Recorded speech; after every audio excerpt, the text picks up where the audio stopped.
नमस्कार दोस्तों, 2019 के लोकसभा चुनाव से जुड़ी 5 बड़ी खबरों में आपका स्वागत है। जिसमें सबसे पहली खबर में जिक्र करेंगे कि समाजवादी पार्टी का बड़ा ऐलान, बर्खास्त होगी उत्तर प्रदेश की योगी सरकार। दूसरी बड़ी खबर में आपको बताएंगे कि अखिलेश यादव ने कहा कि नेताजी को मैनपुरी संसदीय सीट पर दिलाएंगे देश की सबसे बड़ी जीत। और तीसरी बड़ी खबर में जिक्र होगा राहुल गांधी का, जिन्होंने कहा कि हम नहीं चाहते कि 21वीं सदी में किसी की भी तनख्वाह 12,000 से कम हो। और चौथी बड़ी खबर में आपको बताएंगे कांग्रेस पार्टी की घोषणा पत्र के बारे में। तो दोस्तों, हर एक खबर की गहराई में आपको ले जाएंगे, लेकिन उससे पहले अगर आप भी 2019 के चुनाव में परिवर्तन चाहते हैं तो आप अभी इस वीडियो को लाइक कीजिए और इस लाल बटन को दबा के इस चैनल को फ्री में सब्सक्राइब करके घंटी बजाइए। रुक करते हैं पहली बड़ी खबर की तरफ।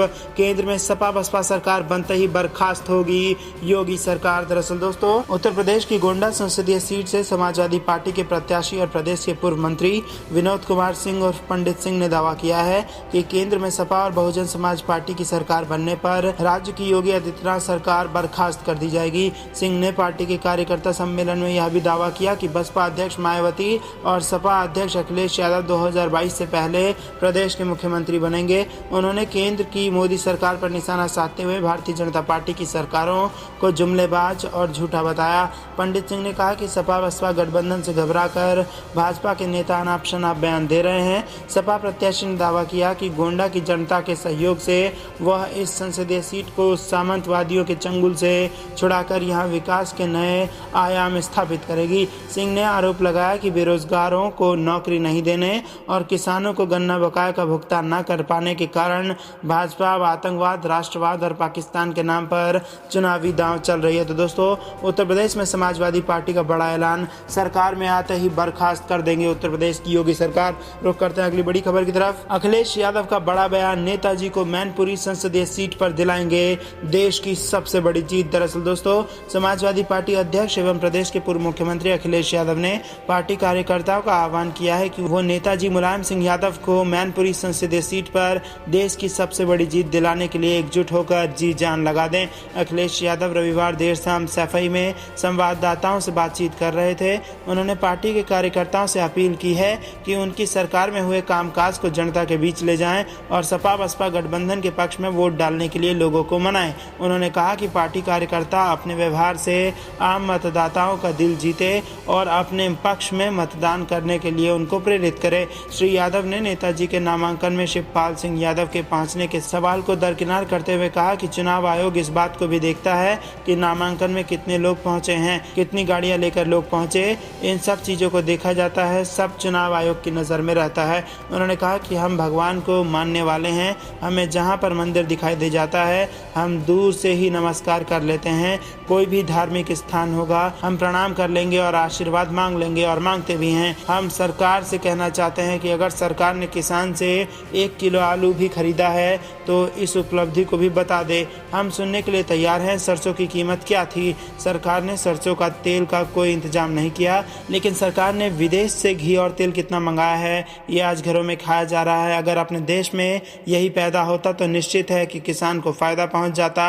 और एक तरफ तो मोदी सरकार मेक इन इंडिया की बात करती है और फिर किसानों की इस तरीके से अनदेखी करने में सरकार क्यों जुटी हुई है, यह समझ से परे लग रहा है। सपा अध्यक्ष ने सवाल किया कि जब सामान विदेश से मांगना है तो फिर मेक इन इंडिया के नारे देने का औचित्य क्या बनता है?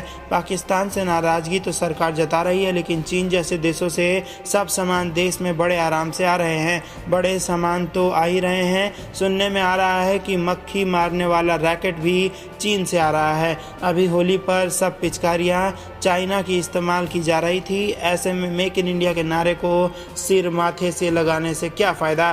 केंद्र सरकार की नीतियां देश के व्यापार को चौपट करने में जुटी हैं। उन्होंने दावा किया कि पहले चरण के चुनाव में गठबंधन को पूर्ण कामयाबी मिलने जा रही है। जिस तरह की तस्वीरें सामने निकल के आ रही हैं, उन्होंने कहा कि भाजपा 5 साल का हिसाब नहीं दे रही है। सीएम योगी आदित्यनाथ गाजियाबाद को स्मार्ट सिटी बनाने का दावा कर रहे हैं। वहाँ के लोगों के पास पीने का पानी नहीं है, जानवर को भी पानी नहीं पिला पा रहे। लोगों को नोटबंदी की तकलीफ का एहसास अब होने लगा है। गाजियाबाद की नहरें और नदियां बर्बाद हो गई हैं और सरकार स्मार्ट सिटी का दावा कर रही है। बड़े आश्चर्य की बात है, आसानी से भाजपा के लोग झूठ जनता के सामने रख रहे हैं। सरकार अपनी उपलब्धि नहीं बता पा रही। ऐसे में सवाल खड़ा होता है कि क्या जनता उसे वोट देगी? फिरोजाबाद सीट पर कांटे की टक्कर से जुड़े हुए सवाल पर उन्होंने कहा कि लग रहा है कि कांटे की टक्कर है, लेकिन जनता ने मन बना लिया है कि गठबंधन को भारी मतों से जीत मिलने जा रही है। तो दोस्तों ये बेहद बड़ी खबर 2019 के लोकसभा चुनाव से निकल के आ रही है, जहां पर अखिलेश यादव ने मुलायम सिंह यादव को रिकॉर्ड तोड़ वोट से जिताने का अपने कार्यकर्ताओं से अपील की है और इसी के साथ उन्होंने कहा है कि भारतीय जनता पार्टी को हराना हम सब का कर्तव्य है और 2019 के लोकसभा चुनाव में दमखम से जुट गए हैं अखिलेश यादव। रुख करते हैं अगली बड़ी खबर की तरफ। हम नहीं चाहते 21वीं सदी में कोई 12,000 से कम की कमाई करे। दरअसल दोस्तों राहुल गांधी का फिर से बड़ा बयान। कांग्रेस अध्यक्ष राहुल गांधी ने कहा कि हम भी सर्जिकल स्ट्राइक करेंगे, लेकिन यह स्ट्राइक गरीबी पर होगी। उन्होंने कहा कि हम नहीं चाहते कि 21वीं सदी में कोई 12,000 से कम कमाए। मीडिया रिपोर्ट्स के अनुसार कांग्रेस अध्यक्ष राहुल गांधी ने रविवार को आश्वासन दिया कि आगामी लोकसभा चुनावों में अगर उनकी पार्टी सत्ता में आती है तो वह आंध्र प्रदेश को विशेष राज्य का दर्जा देंगे और गरीबी पर सर्जिकल स्ट्राइक करेंगे। साथ ही उन्होंने इस बात पर भी आश्चर्य जताया कि राज्य की पार्टियों ने विशेष राज्य के दर्जे के मुद्दे को आक्रामकता से प्रधानमंत्री नरेंद्र मोदी के समक्ष नहीं उठाया। यूपीए ने 5 साल पहले राज्य के बंटवारे के वक्त इसका वादा किया था। आंध्र प्रदेश में पार्टी के अभियान की शुरुआत करते हुए उन्होंने एक रैली में कहा कि न्यूनतम आय योजना का उनका वादा एक अहिंसक हथियार है जो अत्यंत गरीबों के उत्थान के लिए उपयोग होगा। रुक करते हैं अगली बड़ी खबर की तरफ। 2019 के लोकसभा चुनाव में कांग्रेस का कुछ ऐसा होगा घोषणा पत्र। दरअसल दोस्तों लोकसभा चुनाव 2019 के लिए कांग्रेस 2 अप्रैल को अपना घोषणा पत्र जारी करने जा रही है।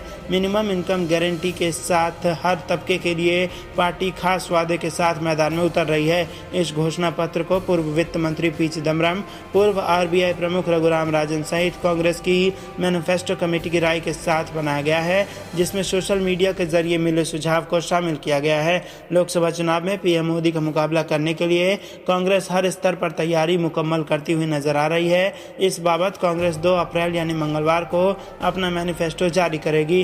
कांग्रेस मुख्यालय में इसको लेकर तैयारियां भी शुरू हो गई हैं।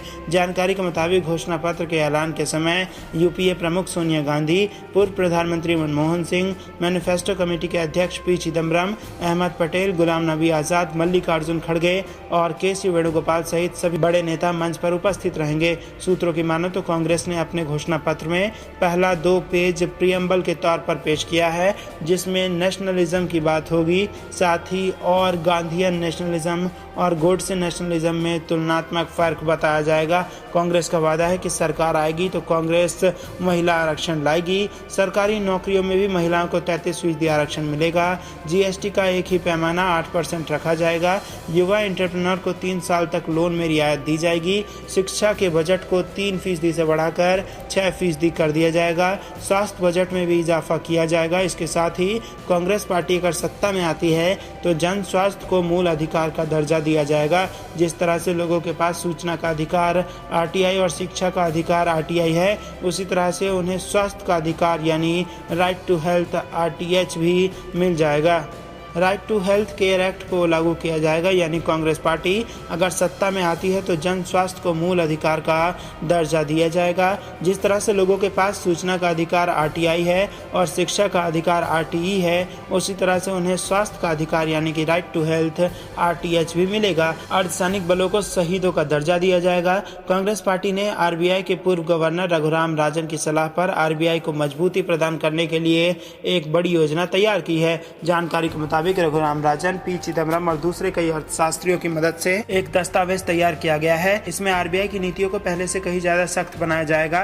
2019 के मैनिफेस्टो में जो मुद्दे कांग्रेस के लिए तुरुप का इक्का साबित होने जा रहा है वो है न्याय योजना यानी कि मिनिमम इनकम गारंटी, जो मनरेगा की तरह कांग्रेस को जनता से सीधे जोड़ेगी। न्याय योजना के तहत कांग्रेस देश के 20% गरीब जनता को हर महीने 12,000 रुपए तक की आर्थिक मदद देने जा रही है, जिसमें 72,000 सालाना की मदद होगी। इसके शुरुआती साल में 5,000 परिवारों के जरिए 25,000 लोगों को मदद मिलेगी। तो दोस्तों ये थी दिन भर की कुछ बेहद जरूरी और बड़ी खबरें। अंत तक बने रहने के लिए आप सभी का बहुत बहुत धन्यवाद। आप देख रहे थे आपका अपना चैनल द हक्कम न्यूज। जय हिंद, जय भारत। और दोस्तों आपके लिए एक और बड़ी सूचना, आप हमें कमेंट करके जरूर बताइए कि आप अपने इस चैनल द हक्कम न्यूज में कौन से नए सुधार चाहते हैं, ताकि उसी प्रकार का सुधार करके हम खबरों को और बेहतर करके आप तक पेश करें, ताकि बिना रुकावट और जल्दी से जल्दी आप तक आपके लिए जितनी भी ज़रूरी खबरें हैं वो बिना रुकावट के पहुंच सकें। और दोस्तों घंटी बजाइएगा तो जैसे ही हम डालेंगे वैसे ही वो खबर